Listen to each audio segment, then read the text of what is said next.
এবার তাসকিনের বিরুদ্ধে মারধরের অভিযোগ।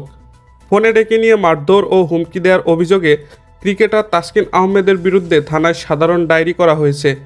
গতকাল রাতে মিরপুর ১ নম্বরে ঘটনাটি ঘটে। পরে মিরপুর মডেল থানায় রাতেই অভিযোগ দায়ের করা হয়।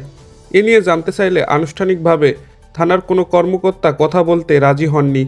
তবে থানার একটি সূত্র প্রথম আলোকে জানিয়েছে, তাসকিনের বিরুদ্ধে অভিযোগ দায়েরের ঘটনাটি সত্য।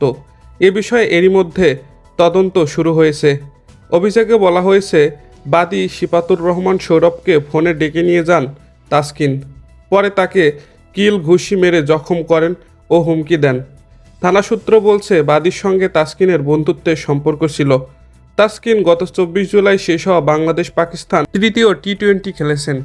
দর্শক, খেলাবাজের ভিডিও এ পর্যন্তই। তাসকিনকে নিয়ে আরও বিস্তারিত ভিডিও সামনে আসছে, তার জন্য আমাদের ফেসবুক পেজটিকে ফলো দিয়ে রাখুন আর ইউটিউব থেকে দেখে থাকলে চ্যানেলটিকে সাবস্ক্রাইব করে রাখুন।